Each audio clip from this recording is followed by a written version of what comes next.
We will call to order the Board of County Commissioners business meeting for Tuesday, August 5th, 2025. All three commissioners are present.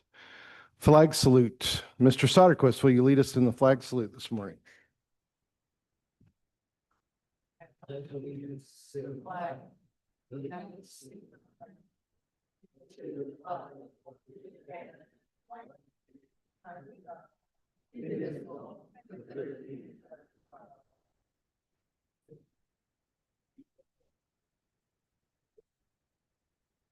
Zoom guidelines, Kate? This meeting is streaming via Zoom and YouTube live with a link on Facebook. For those meeting in person, please remember to turn on your mic and speak directly into the mic when talking. For those joining us via Zoom, please remember to mute your phone or device when you are not speaking. If you forget to mute your phone or device, we will mute you. You will hear a voice saying you have been muted, and if you hear that voice, it is because we could hear your background noise. For questions during the meeting, please raise your hand. If you are not able to raise your hand, please wait until the commissioners ask for questions. Thank you, Kate. This morning, we get the pleasure of honoring our Lewis County Master Recycler Composter volunteers. I'm looking for, there you all the way in the back. Thank you, Jason.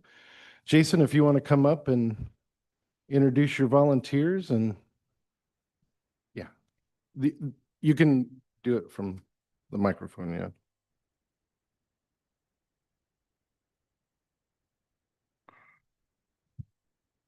Oh,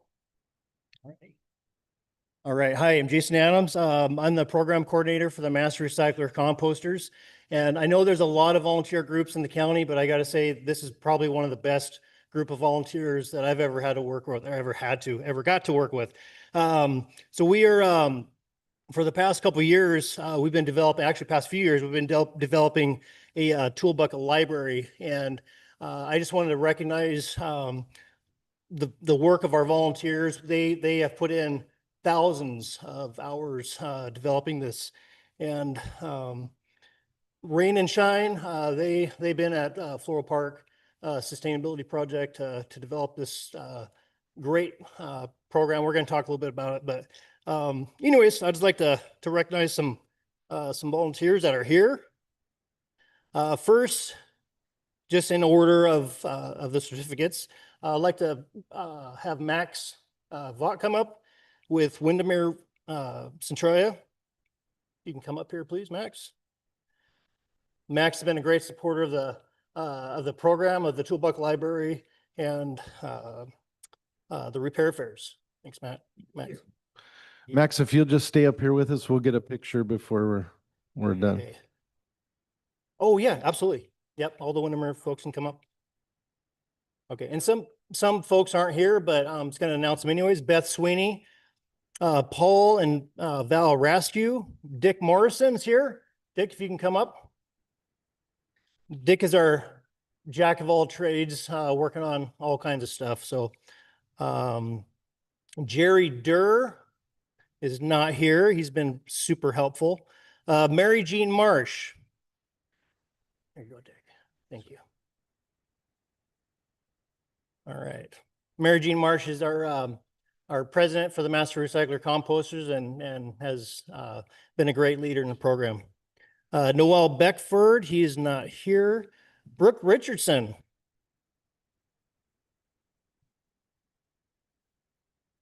All right. Thanks, Brooke. Yep, come on down. Bob Majoris, another one of our go-to guys here. Hey, thanks, Brooke. Thank you for making it official, you know. So, all right.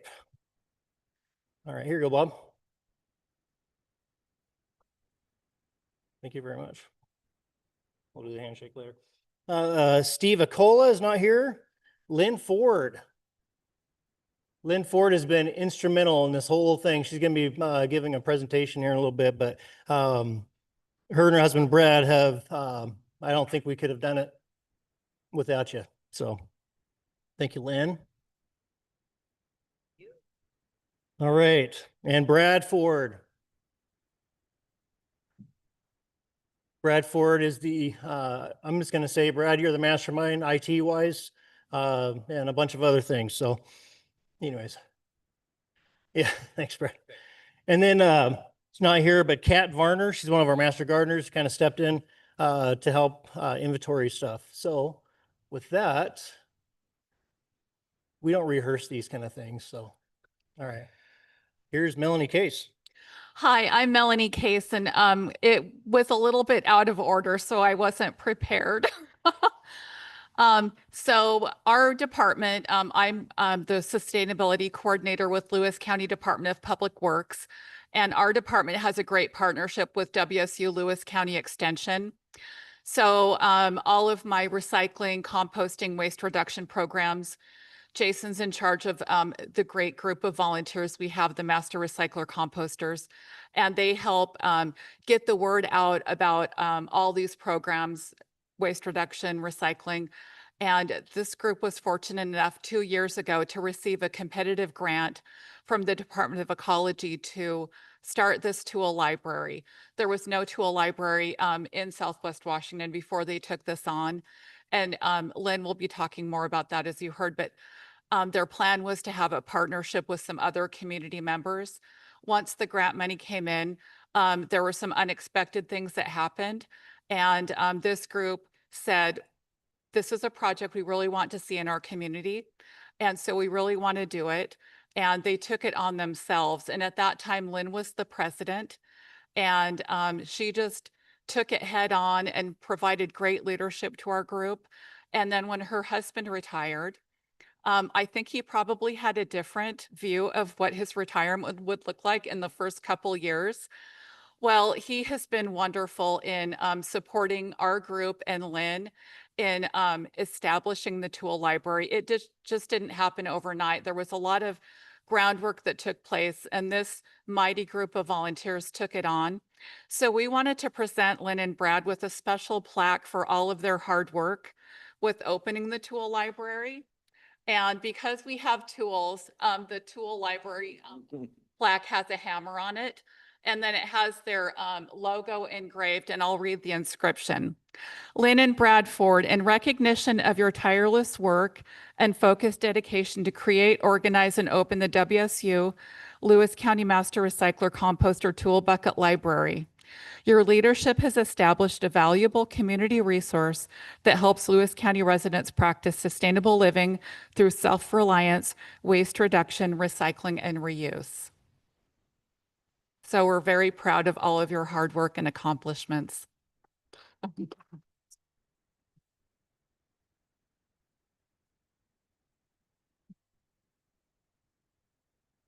Thank you. This was very unexpected. I thought I was giving the presentation recognizing the volunteers. I didn't realize this. So thank you very much. So I think, do you want to do the picture Yeah. and then have Lynn give her presentation? Yeah, let's go ahead and take the picture so you can sit back down for the presentation.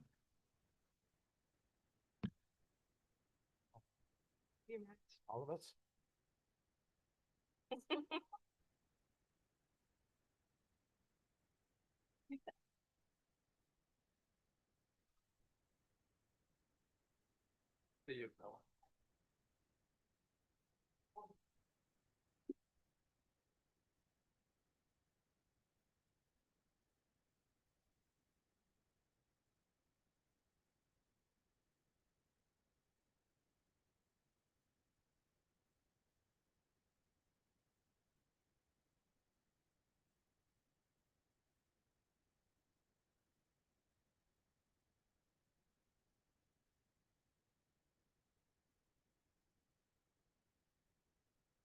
Okay, so that lady emailed me back about the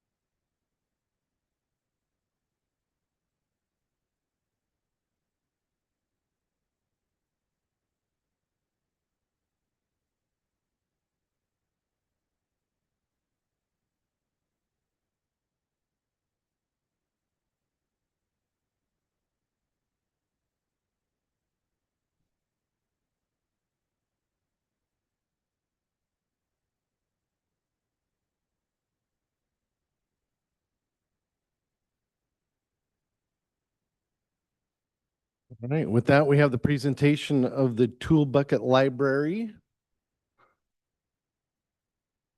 Looking for my presenter here. There she is. I believe Lynn was going to, there we go.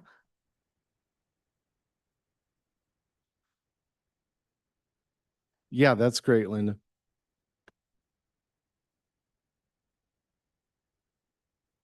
Oh, thank you. Well, my name is Lynn Ford, and I've been a master recycler composter, or we like to call ourselves the MRCs, since 2013. And go ahead and next slide. And tool libraries. So they're all actually all over the world. So when we first started this process, I had no idea that they're everywhere. And in fact, in Scotland, in Edinburgh, they have a tool library, and there they don't call their tool librarians. They call them tooligans instead of hooligans. They call them tooligans. So they're all over. And we have, there's probably about 2,000 that are formally established as Library of Things.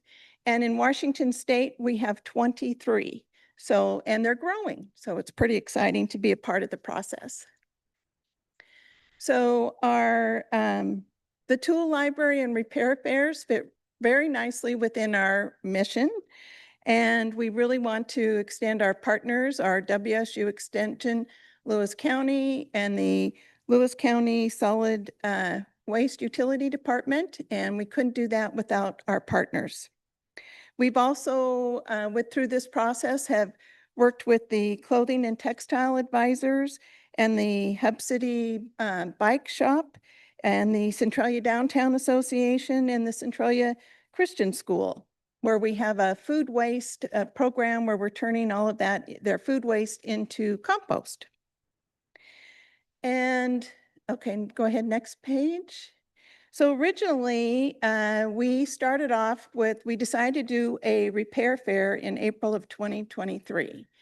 And we didn't really know if people would show up or how it would work, but we went ahead and did the process, and we were so excited. It actually worked really well. And while we were there, there was a lady from the Department of Ecology, and she said, you know, this is great. You guys should apply for what's called a public participation grant. And we said, sure. Well, it was due in a week. So we got together and wrote the grant. And one of the reasons why we got the grant is because there are no tool libraries. The nearest one is in Tacoma, and that going north, and then the one going south is in Portland. So there was what they call a repair desert. And so we were able to get the grant. And we're located on at 104 East Floral Street, which is why we call ourselves we're at Floral Park, because we're on Floral Street. It does also look like a floral park, but it's really because we're on Floral Street. And that's also considered a Superfund site. So we're able to, that was one of the reasons that we also got the grant. So we were pretty excited about that. And originally, we were going to do the tool library with the Chehalis Timberland Library. And unfortunately, the regional library came back, Timberland Regional Library came back and said, no, we'll do a gadget library. So we sort of had to pivot, and because we had already received the grant, and do the tool library ourselves. So that was not our original plan. And we really want to do a shout out to Rocky and his team at the Lewis County Solid Waste Utility, because they gave us sheds and cargo containers, and most importantly, a porta potty and important things like that, so that we could actually house the tool library there. So it is not at Chehalis Library, but it's at, the gadget library is there, but the tool library is at 104 East Floral Park Street. And go ahead, next page. So our current expenses are about $400 a month. So we do not turn anyone away because they can't afford the tool library, but we do ask for donations. And so there's a community, you can be a community sponsor for $150 a year, $45 for general public, and $25 if you're a senior, veteran, or student, or low income. And if you really feel that you can't do that, we have what's called pay what you can. So if you can only pay $5 or $0, we don't want to turn anyone away because of finances. We want you to really join and become a part of our program. So our biggest expense is our liability insurance, and you have to have that. We're considered a high-risk entity. And I asked if there were any, when we went through this process, is there anything that, like any liability or restrictions from our insurance perspective? And they said, no, you're high risk. So we have table saws, and we have everything from, we have a chicken plucker, and we have a basic hammer. So we have a whole variety of tools, but there are no restrictions. The only restriction that came back I thought was really interesting is we cannot have any sports equipment. You can have a table saw, but no sports equipment. It's very weird. But we read our liability insurance, and that's exactly what they do. We don't really compete with local realtor rentals like Chehalis Rental. They have some really big heavy duty equipment that we don't have. So what we have is we focus on home repair. So if you need to rent a tractor, we don't have one, but they do. Go ahead, next page. And how do I become a member? So you can go online, everything is online, and you go to our website, and then you sign in, and you sign the membership waiver and the tool use policy, and then you can start reserving your tools. We're open on Fridays from 3 to 6 p.m. And so you can come pick up your tool, and then a week later you can return the tool. You can get up to 5 tools each week. So we have lots of members that come. They bring their tools back, they get 5 more tools, and they come back. So they're just working on different kinds of projects. So it's really exciting to see what people are doing. This is also ideal for someone that's downsizing, and they have the opportunity, if they want, they can donate their tools to us, and then they would still have access to them. And then also, we have a lot of nieces and nephews that are currently buying homes. And so a tool library is a great way to buy a family member a membership, and then they have access to all the tools. Because I know when we first bought a home and you use all your money for your down payment, and then you go to put up your drapes and you realize you have to go buy a power drill to hang the drapes. And so all of a sudden, all these things start adding up. So the tool library is a great way to be able to do that. And it's also a lifestyle choice. Some people just choose, they don't want to have a bunch of things. We are a 501c3 organization, and so all of our donations are tax deductible. One of the things we don't provide is what we call consumables, which are one-time use, which are things like gas, saw blades, drill bits, weed whacker line. So you have to provide that. We provide just the tool. Now, we do get some donations. So if we have stuff available, we'll have it there for you to use, but we don't guarantee that. We just say that we have the tools. Go ahead, next. We actually have over 900 tools that are in our current system, and we're still, this has taken 2 years. We're still working on getting all the tools input into the library system. And so we probably have another 500 tools.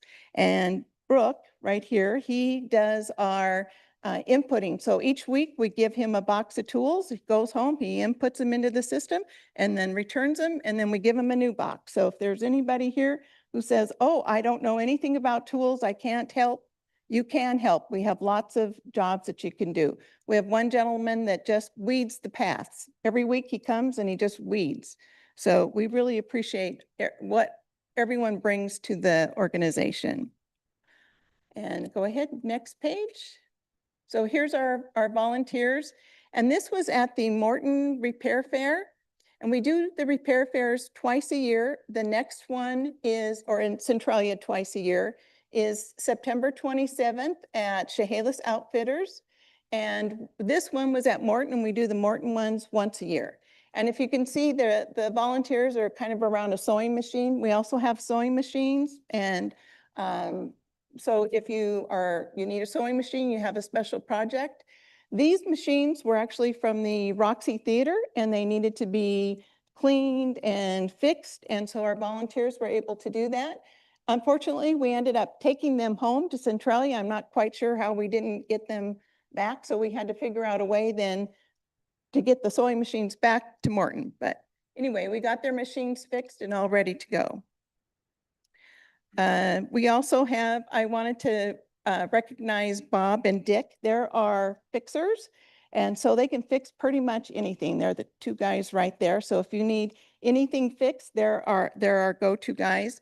We also have a gentleman who's Steve and his wife, and I consider them the creative force behind Floral Park because he's a welder and he's taking things like if you notice, we have a weather vane, and he took the outline of a rooster and made the weather vane from the bottom of a wheelbarrow.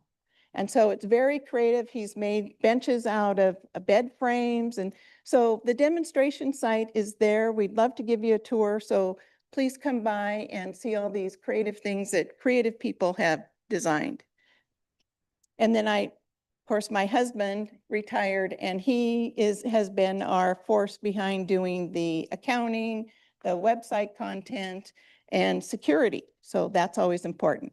And MJ has taken the lead on the beautification of Floral Park. Jason and Melanie are doing the repair fairs, so we appreciate all their focus on that. Gas versus electric tools. Most all of the tool libraries do not accept gas-powered tools. However, we do. Most of our tools are electric. And so our preference is electric tools because of the effect on the environment. But we do accept power or gas-powered tools. We also have, we won't take an electric tool unless you have your battery and your charger, because we have since found out that, yeah, we took the tool, but when we went to buy the battery and the charger, it costs more than the tool. And oftentimes then they give you a new tool for free. And so it just doesn't make sense to accept those unless you have all the parts. So go ahead, next slide. So here's Brad and Bob in one of those cargo containers that the county is letting us use. It was a container that they at one time took recycled oil. And so the guys are scrubbing that diligently, and then all that water had to be taken over to the Hazel Hut and put through their system, and the water and the oil got separated and taken care of appropriately. But that's one of our projects when we started, and that's why it took us about 2 years to get everything done. Go ahead, next slide.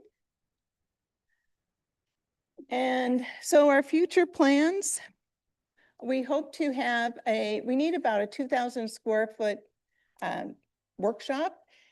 We would like to have everything in one room, which would be really nice. We have some tools that we call our makerspace tools that are very large. So we have table saws that are portable, but we also have a table saw that isn't portable. And the idea was that then you would be able to maybe bring that piece of wood that needs cut. We'd have a volunteer there that would help you cut that piece on that big heavy duty table saw. Right now, they're all the makerspace large tools are being stored at a friend's garage. So we're hopefully looking for a new site where we could all be together. Now when we do the repair fairs, we take all the tools, we haul them all over there. It would be just really nice if we could all be in one space. So go ahead, next slide. And so last year at the fair, we were next to the county fair booth. And they had to spin the wheel, and you had a question and you got a prize. So my question was, where is the population in Lewis County? Is it in the incorporated cities or in the rural community? Well, I said, of course it's in the incorporated cities, right? Wrong. It's in the rural. All the rural area has more population than our cities. So that made me really rethink, where are we? And we put the tool library in Centralia.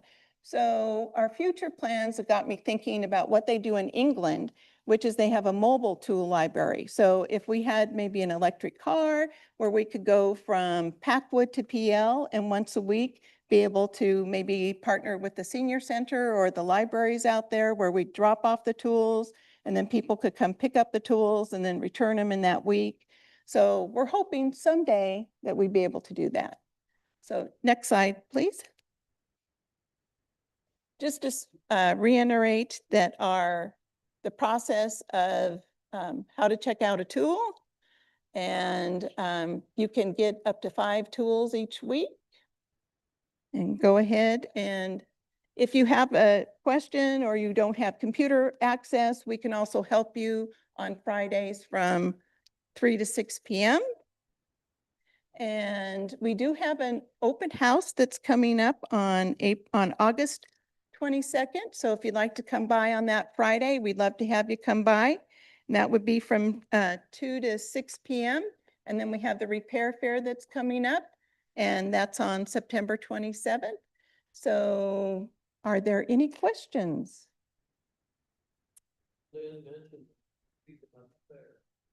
We will see you at the fair, sorry. And we can sign you up there. And so if you have any questions, we'll have our laptop there. So you'll be able to get signed up at the fair as well. Thank you, Dick. There's beekeeping equipment, Mhm. including a honey extractor.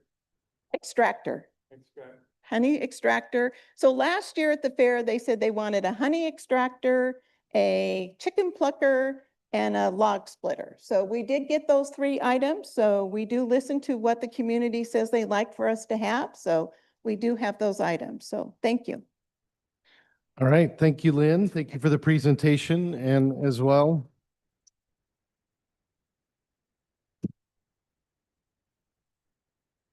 Thank you to all the master recycler, composter, and tool library folks for making that such a success. It is 1 week before we saddle up for the Southwest Washington Fair.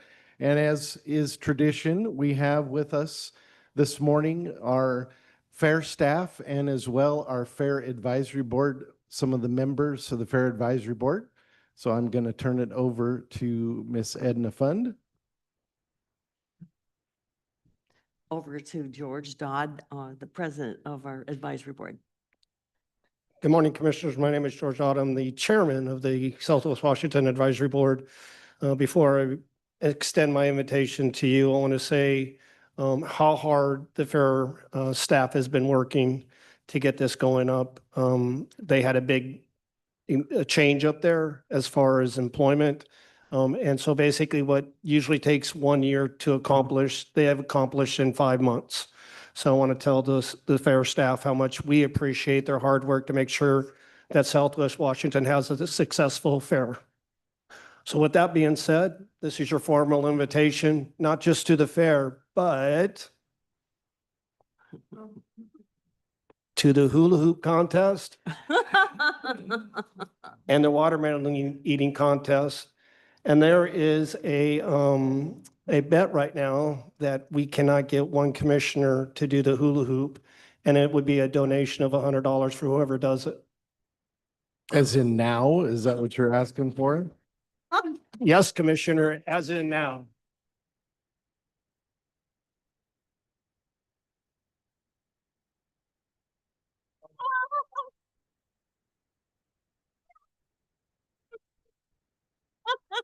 All 3 of them.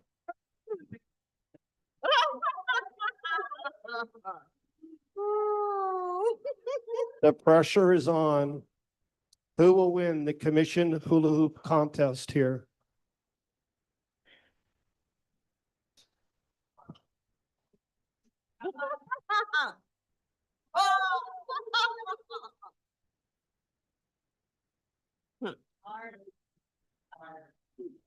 Ready? Well, we got to say, ready.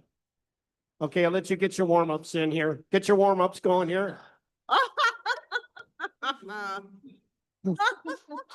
All right, here we go on the count of 3. Ready? 1, 2, 3.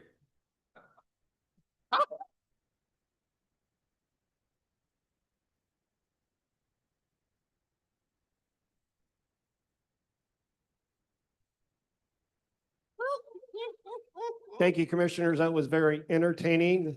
And there will be a $300 donation to the Southwest Washington Fair. I would like to turn over Fiona, the fair manager. Good I'm morning, just gonna say Commissioner. that was a bold move before budget. We're gonna need that $100, I think. I think we should have collected a lot more than that. And I'm so looking forward to that picture in the Chronicle. I'm excited for the video.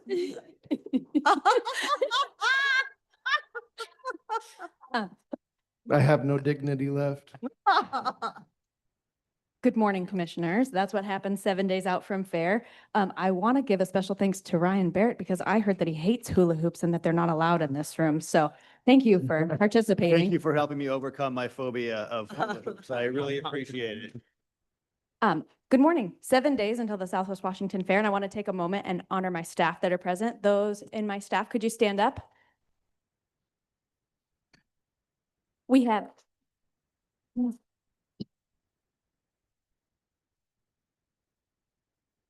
We have Ashley Hamilton, Heidi Murray, Abigail Churchill, Maya Odell, and Elizabeth Hill down there who've been working really hard and I'm sure are itching to get back to the office because it's a very busy, bustling place right now. But I really want to thank them. They are working extra. They are working overtime. They're working weekends. So thank you, ladies, for doing such a great job.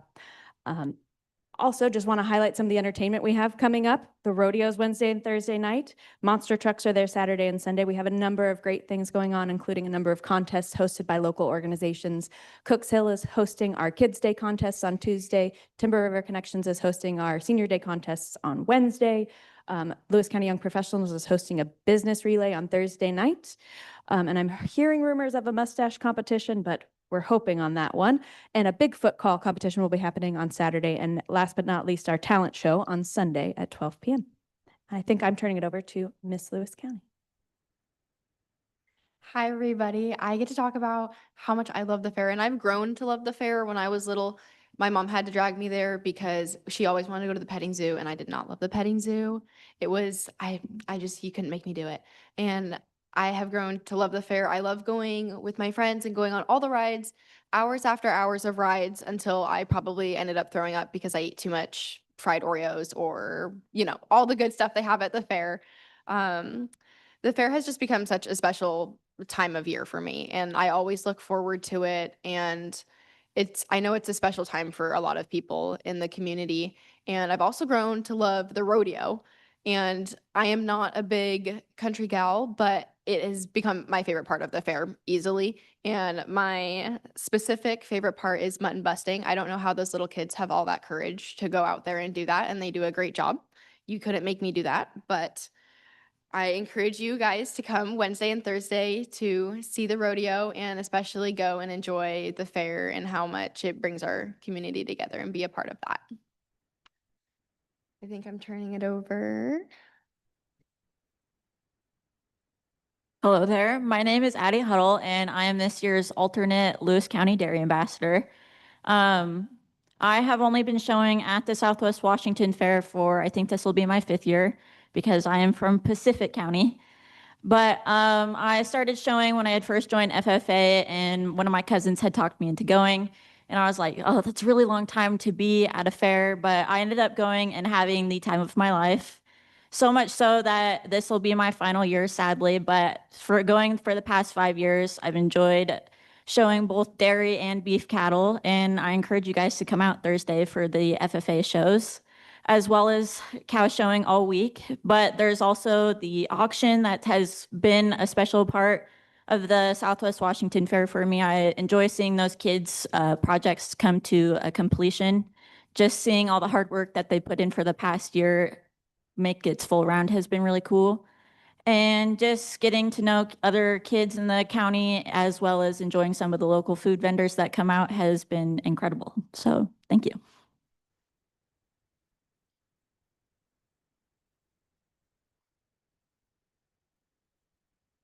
So it's Little Miss Friendly time.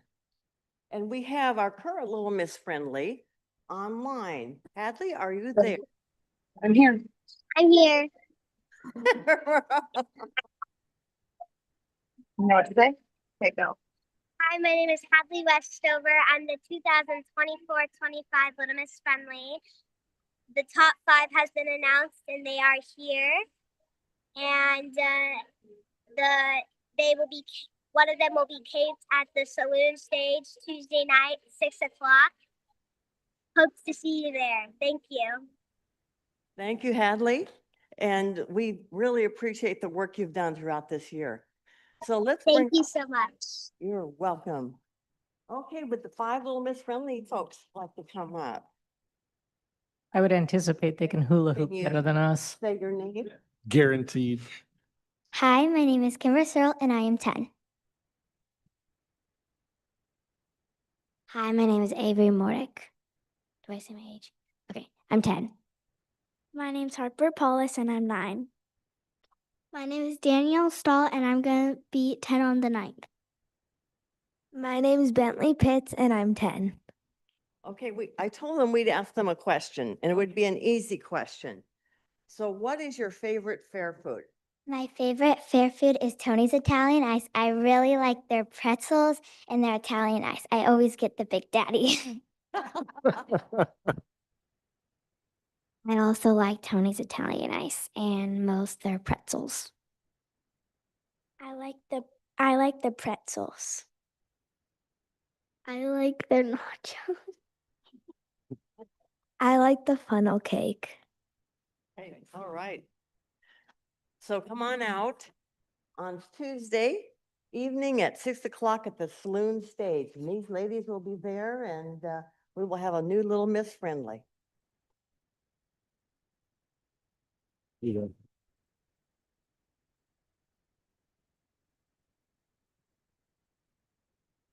How am I supposed to follow those cuties? Jeez. All right, so to those of you that have not had the honor of meeting, my name is Ashley Hamilton and I am the Fair and Events Coordinator at the Fairgrounds. A little bit of tidbit on me, I am a 4th generation of being at the Fairgrounds. Me personally, I was a 4-H'er, a superintendent for the 4-H department, a 4-H club leader, project leader, and now in the office, and I'm loving it. A couple things to not be missing out on during fair. We have officially moved the Cowboy Chapel into its final resting place and rebirthing Old Town. So very exciting for that. Please go out to the Friendlyville area behind the fair office to see that. It's very exciting. Down the midway, of course, we're going to have all of our food vendors. We have, of course, our traditional ones that are there every year, as well as some new faces. So make sure that you stop by and do all the tasting. If you've been out by the fairgrounds last month, you have seen a lot of commotion and you've also seen a lot of exhibitors out there already practicing and competing over the weekend. The small equine, brand new division at the fair this year was out there and it sounds like it was fantastic. They had 11 exhibitors in that.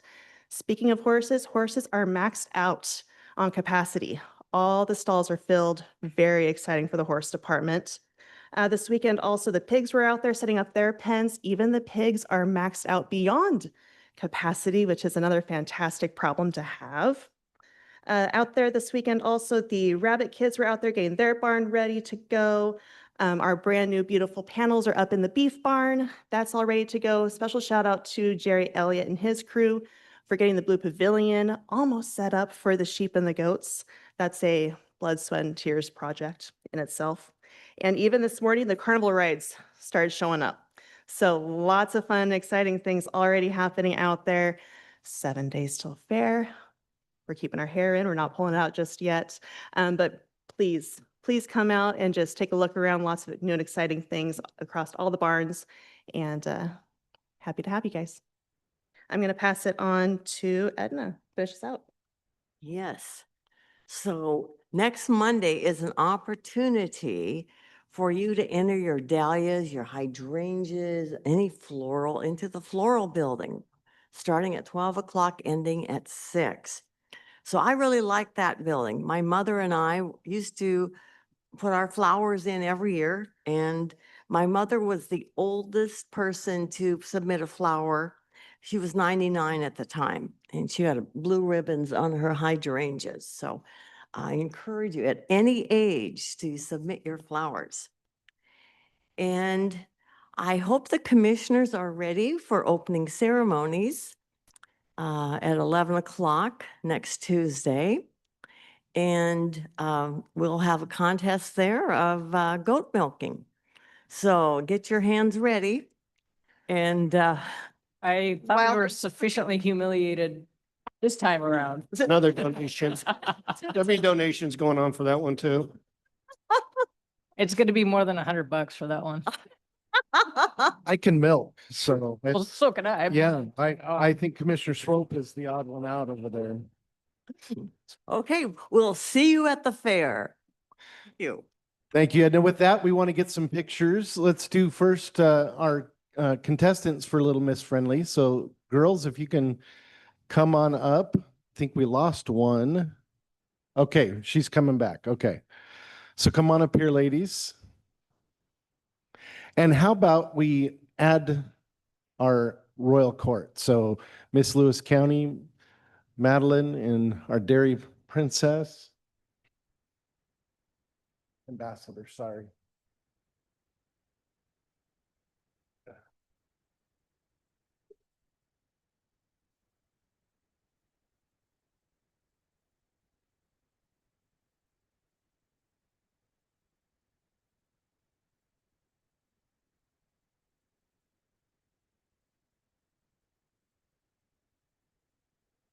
Still missing one, so there she is.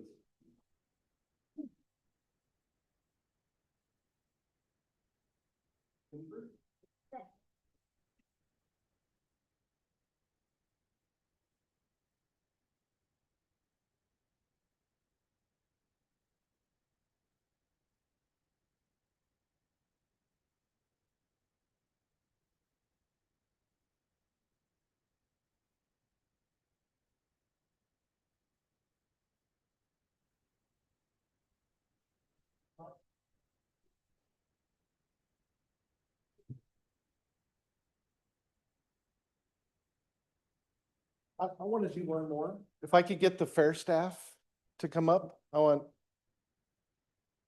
Fiona and Ashley and Liz and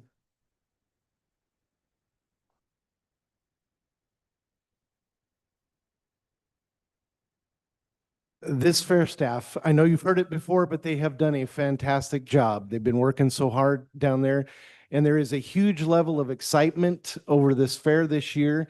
And a lot of that is due to their efforts. So I just want to honor them and thank them for everything they've done to this point.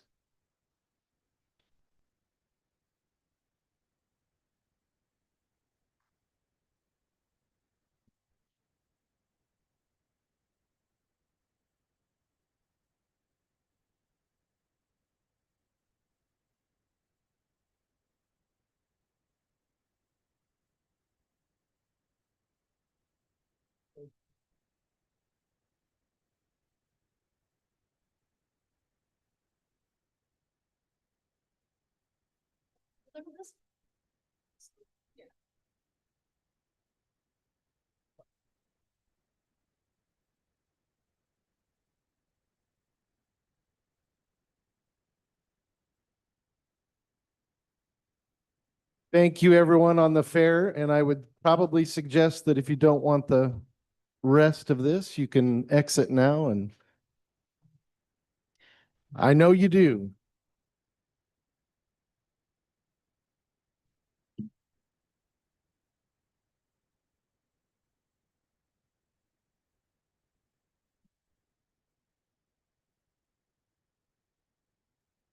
See you guys Saturday. Yeah. Yeah.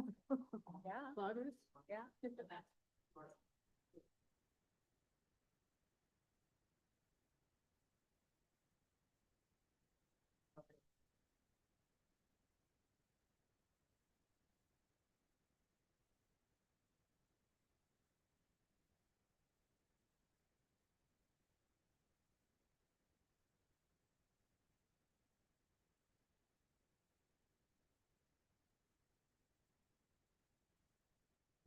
All right. With that, public comment guidelines, we're just going to go ahead and take all the public comment. There's not that many.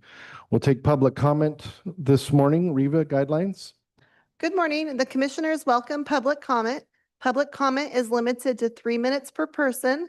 There's a timer in front of me. It'll be green when you have plenty of time left. It'll turn yellow when you have 30 seconds left, and it'll turn red when your time is up. We do want to note that this is more of a one-way street. This is your opportunity to share your concerns with the commissioners, not necessarily their time to respond. And we do ask that you please state your name and city of residence when you get ready to give public comment. Okay. With that, Mike?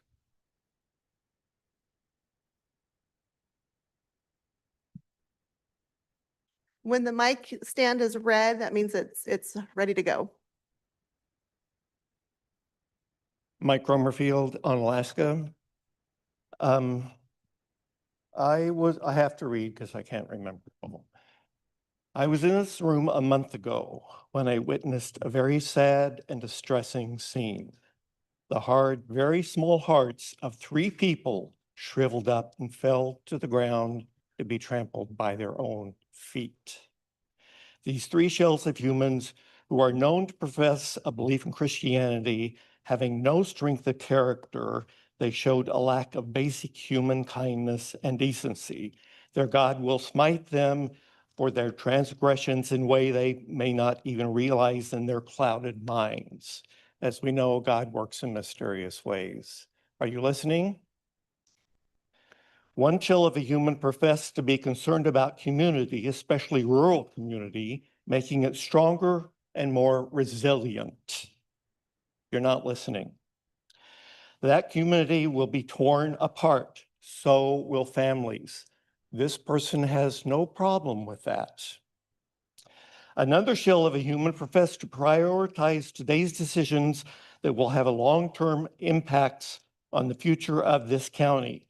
The message of today's decisions that will be heard by future adults and children in this county is that those in the past didn't really care about them, their security, their well-being, or their liberty.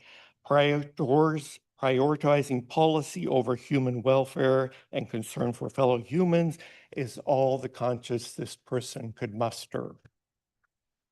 The third shell of a human also professed to stand for a future that respects personal choices and nurtures the unity, and strength of our community. Plus, they also professed to advocate for the freedom and liberty of all Lewis County residents. Neither of these assertions has proven to be true.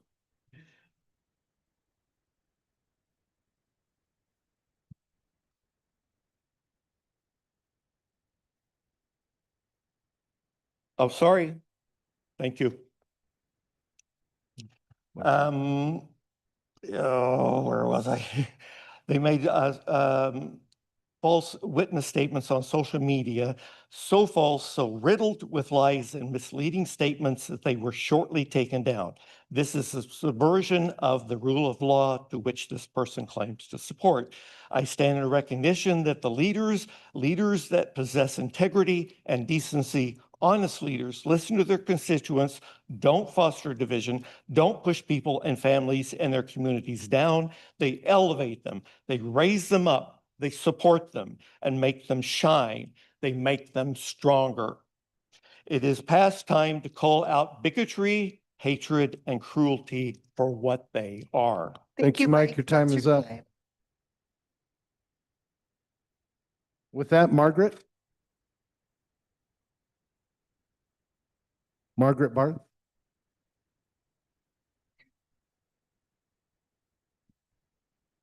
Margaret Barth, Centralia. I wanted to speak against or about the grant from the Department of Commerce. And I was here yesterday and listened to what the commissioners had to say about lessening the amount of grant they would request from the Department of Commerce. But as I understand it, if you accept a grant, accept the full amount. There's nothing there that says you have to spend it all. Instead, how about using fiscal responsibility and spending it wisely? If you don't spend it all because somehow you get a better handle on what's going on with our housing and homeless situation, that would be an advantage. If you cut it off now, if something critical happens in that time, you will not have a buffer to support yourselves through this grant period. If the grant is reduced at this time, those who have become dependent on it, and there are many groups who are helping those who are truly in need, not the transient homeless group.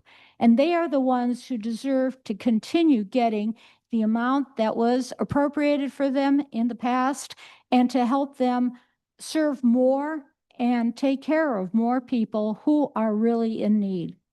I sure hope that makes sense. Yeah, if it's a grant, just manage it well and see that it's used wisely. If there's left over at the end, fine. But don't cut it off before it has been used appropriately. Thank you. Thank you, Margaret. Janet?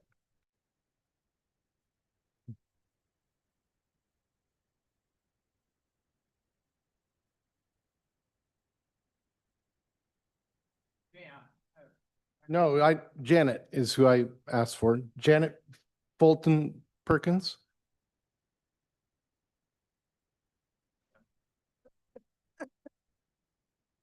Good morning. I am Janet Fulton Perkins, and I live in Winlock.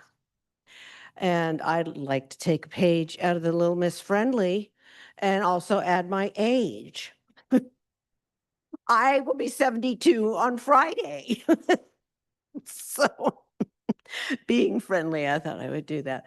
I would like to say, I haven't been to a meeting for a long time, because when I used to come to the meetings, people were not very nice to each other. And so I came today to see how that was going.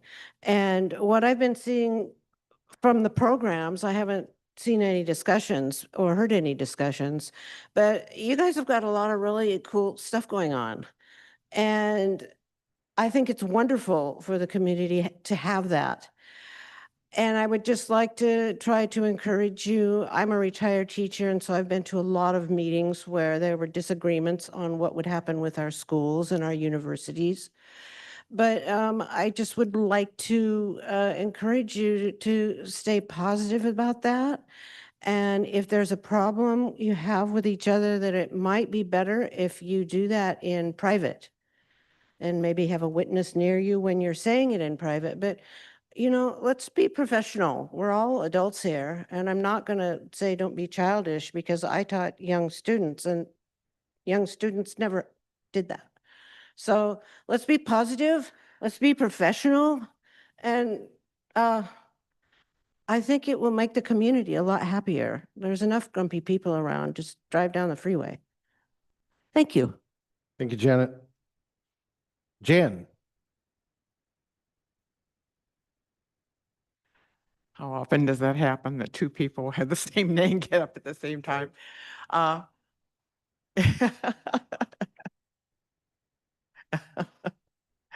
Anyway, I'm here to support. Your full name, Jen. Jan Lath. And city of residence? Pardon? If you could please state your name and city of residence. Centralia, Jan Thank you. Lath. I'm here to actually support and talk about the same thing Peggy had brought up, about the grants, and the fact that if we accept grants, we spend them wisely, but we don't give away money that that is not necessary. I've lived in this county for a lot of years, and it is a needy county. It is a rural county, and as someone stated formerly, a lot of it isn't just Centralia and Chehalis. The large majority of the county lies in the outer areas. And in those areas, those are served by places and agencies like Hope Alliance. I'm a longtime member of American Association of University Women, and we have supported Hope Alliance for years, thinking and knowing that is an integral part of the agency that serves women and children who are abused in this county. So I'm here to support the idea of keeping the funding for that vital agency and hoping that you do that as you consider. Thank you so much for your time. Thank you, Jan. George Dodd.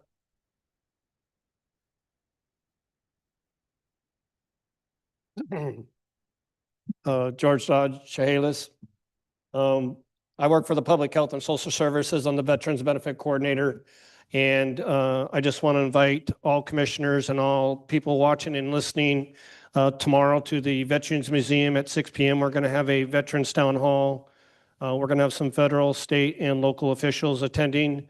And the meaning of the town hall is kind of see where we can better help our veterans, whether it be housing, emergency assistance in other areas. As being a veteran service officer, I like to hear where we're shortfalls on that area because again, the benefits they bring or we bring back to the county is fiscal. And so that's very important for us to understand and where we shortfall at. So your invitation is on your desk there, right in front of you. And I hope to see you guys there tomorrow night at 6 p.m. Thank you, George. That will move to notice items. Mr. Chair, I move that we approve two notice items, Resolution 25-214 and 215. Second. Kristen. Good morning, Commissioners. Kirsten Wecker, Environmental Services Manager for Lewis County, speaking to Resolution 25-214. This is the notice of the hearing for Ordinance 1366. This is the notice of the public hearing that will be held on August 26th. The notice was posted in the Chronicle actually today regarding the hearing. This is the hearing regarding the ordinance regarding the amendments to Lewis County Code 8.40 for on-site sewage systems. The amendments will be to update the county code to align with the recently updated and effective Washington Administrative Code 246272A.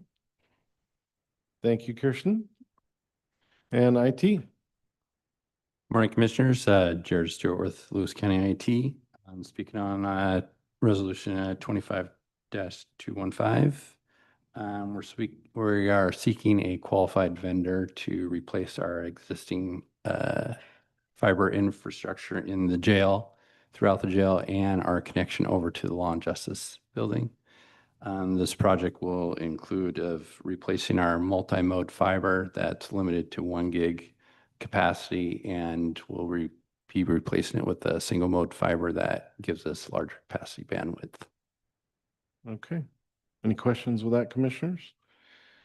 It's been moved and seconded to approve notice items Resolution 25-214 and 215. All those in favor? Aye. Aye. Aye. Motion passes 3-0. Move that we approve two consent items, Resolution 25-216, approval of warrants and payroll, and also minutes from the July 22nd, 2025 BOCC business meeting. Second. All those in favor? Aye. Aye. Aye. Motion passes 3-0. Yeah. Is that my time is up? Okay. Take these in portions here. So we'll move to approve Resolution 25-217 through 223 and also 225. Second. Just a note that we are excluding, we don't have a 218. And with excluding 218. Thank you. Second. And the FEMA contract. Good morning, Commissioners. Erica with Cat with Emergency Management here, talking about Resolution 25-217. This is to approve an amended FEMA Emergency Management Performance Grant, the EMPG grant with Washington State. This grant is for $39,469 and was approved under resolution number 24-403. This resolution is updating the contract as required by Washington State Military Department. The update to the contract included extending the contract period to November 30th, 2025, with changes to the work plan that's with the state, which adjusts the purchase, some of the purchasing items to better align with the potential for limited funding in the coming year, as well as updating information due to organizational changes within the department. Anybody have any questions? Thank you, Erica. No problem. Morning, Commissioners. Wes Anderson, County Engineer, speaking on Resolution 25-219. This resolution approves an interlocal agreement between Lewis County and the City of Centralia regarding some work by county crews to do some chip sealing on some city streets. Our estimate to do the work for labor, materials, equipment, and administrative fee is about $47,541. We recommend that we enter this ILA to approve this work to be done. Our county crews are ahead of schedule and have the capacity to do this work. Thank you, Wes. And the Veterans Museum, Misha. Good morning, Commissioners. Major Hanlon, Director of Lewis County Public Health and Social Services, to speak on Resolution 25-220. This is an amendment to an existing contract that provides services to Lewis County veterans in the form of Veteran Service Officer and claims, and also peer supports. This would increase the overall budget by $116,250 and extend the contract date to December 31st, 2025. Are there any questions on this? Thank you, Misha. And again, Mita Thank you. here Fine. to speak on Resolution 25-221. This is a resolution to accept a contract between Lewis County Public Health and Coastal Community Action Program for developmental disability services. Coastal Community Action Program provides services in our communities to persons with developmental disabilities in the form of individual supported employment, and then also community inclusion services. This contract runs July 1, 2025 to June 30th, 2026, and it's for a total consideration of $165,000. Any questions? Thank you. And the next agreement is Resolution 25-222, and this is a contract between Morningside and Lewis County Public Health and Social Services for developmental disability services. Morningside will provide or is providing individual supported employment and also job foundations, which is a program that supports exiting students to find meaningful work in the community. This contract runs July 1, 2025 to June 30th, 2026, and it's for a total consideration of $561,000. Questions? Thank you, Misha. And these two agreements, there's a difference in price because it's based on the persons receiving the service. So it is not that difference as Coastal Community may get more clients. That may increase as we get more people connected with the services. So I wanted to point that out. Do we still have people on a waiting list? We do not have people on the wait list anymore, so we're very excited about that. Thank you. Excellent. And Civil Service Secretary. Good morning, Commissioners. Reva Lester, Clerk of the Board, here to speak to Resolution 25-223. This resolution would increase the rate of pay for the Civil Service Secretary from $26 per hour to $28 per hour, effective August 1st. Thank you, Reva. And the reappointment of Pack Mountain. And I will take this one as well. Resolution 25-225 reappoints Peter Lamont to the Pack Mountain Workforce Development Council for a term through 2027. Right. Any questions with those, Commissioners? It's been moved and seconded to approve Resolution 25-217, 25-219 through 25-223, and Resolution 25-225. All those in favor? Aye. Aye. Aye. Motion passes 3-0. Move to approve Resolution 25-224. Second. Good morning, Commissioners. Major Hanlon here again to discuss Resolution 25-224. This is an agreement between the Department of Commerce called their Consolidated Homeless Grant and Lewis County Public Health and Social Services. This agreement would run July 1, 2025 through June 30th, 2027. It is a 2-year agreement with a total maximum consideration of $6,571,088. And that budget is split up between several categories, which you've had a read ahead to look at. That consideration is for you to look at and approve if so moved. comments, Commissioner?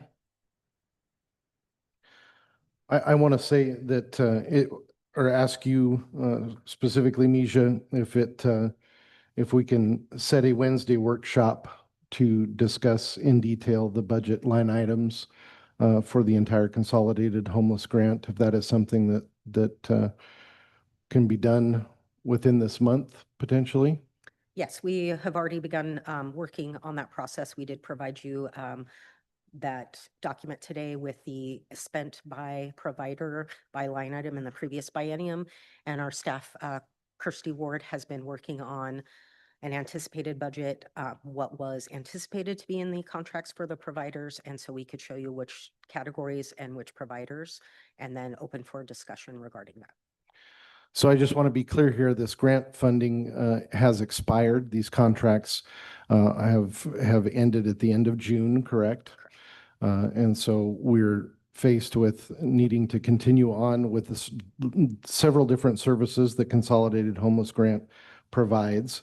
I think it's appropriate that we move forward with the contract with Commerce in its entirety at this point. And then, as we had spoken before, commissioners, and set very specific budget guidelines for this money. I absolutely am firm that we are hopefully not going to spend this entire grant amount, that we work through the budget to internally set the controls that we believe are appropriate for this funding. But I think it's important to move this forward and execute the contract without further delay. I would just say the growth of this contracts over the years has dramatically grown, and the changes that are taking place, especially in the city of Centralia, they're not getting better. There's been a lot of issues that we've had with the transient population. And the hardest thing about this contract is there is no accountability built into it. You can't, it's a very low barrier, while if you read each of the contracts, no one can be taken off of it because of refusing to do a housing plan or following any kind of guidelines. What we need are contracts that produce accountability. We see what's happening. I saw someone make a comment that the Housing First, when it's well funded, does a great job. Well, we've spent billions of dollars into Housing First in the state of Washington, and it has only gotten worse. The situation has only gotten worse. You have zombies that are walking around the streets. What we need to be funding are places like Hope Alliance, without question, needs to be funded. But our mental health and drug treatment centers, that's where this money should be going. That we have to focus on Built for Zero, not Housing First. And without zero accountability, I think this is not a good use of taxpayer money, and the funding that is coming to us. Just because the state wants to give us $6.5 million does not mean that we need to take $6.5 million. And we have to put guardrails on, and I understand, Commissioner Brummer, that that's what you want to do. The issue that I see with this is we continually take this money and we take the growth of the money. What we ought to be doing is pushing back and saying, we don't want more of this. We need more of funding for mental health treatment, for our veterans, for our seniors, for Hope Alliance, organizations like that have accountability for mental health treatment, not things that are going to enable drug addiction, enable people to continue on in the lifestyles that they're in when it comes to the transient population. And that's where I have my biggest issue. When you read the contracts, it's very frustrating, because we're not really helping people. We're continuing and perpetuating a cycle in people's lives that I would like to see improved, and I think our community would like to see improved. And if we already have resources that that were mentioned in a video that I posted, I don't think we should be providing duplicative services in that regard. So, And I don't disagree with that, Commissioner, at all. That's going to take legislative support in Olympia for us to change the contractual obligation of those dollars and how they're spent, and reprioritizing them to services that work, services that are more appropriate to getting people the assistance they need. And so I don't disagree with that, but also a large portion of this grant is for our homeless shelter. And we're just on the cusp of opening that facility, and it is a necessary thing for us to have in our community. And we've invested a lot of taxpayers' dollars to this point to get that up and running. And so I think it's appropriate that we ensure that we have the funding set for our shelter. but we already have funding. We've been funding a shelter, and the shelter that's in Centralia will be moving over to Chehalis, and that funding will go over there with it. I understand that there is rent that will have to go in with it, which is $7,500 a month. But when I can see that just in the thing that Misha had given us, that $1.4 million was returned, I'm just asking not to grow. Like, let's not grow these funds. Let's allow those funds to go to jurisdictions that need the funding. Let's not tie it up, and work within our means. And I find it interesting that, I said that let's give, and this is how restricted this is. Like, if we could use that 1.4 for Hope Alliance, like, we should do that. But the problem is it's so stringent on what it can be used for, that the state commerce is telling us exactly how it has to be used and who we can use it for, and we can't actually use it to fund things that are necessary and needed for help. So with that, I'll done with comments. Additional comments, Commissioner Pollock? I can appreciate the frustration with the increase. However, we have the opportunity here to locally control these dollars, tailor programs that work for our county and our residents and reflect how we want to move things forward. And we do not have to spend them all. And so this is, a path forward. We don't have to negotiate with Commerce about what any other number will be. We move forward with the amount as proposed, because they're a state agency. It is very, very difficult to get changes at that level, but we can control it here.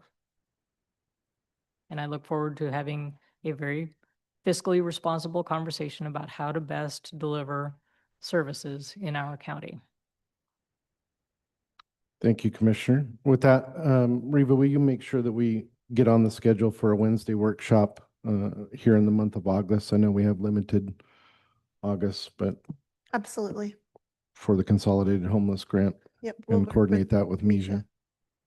So, and I'd like to add on that, that workshop would be in conjunction with the provider contracts going forward, because that is our mechanism, as you say, about the fiscal control. And so we've been working with the providers, some of which are here, to figure out what the next steps are. We have draft agreements with them, but that workshop would be pretty important to provide that information and then that guidance for those contracts to be signed.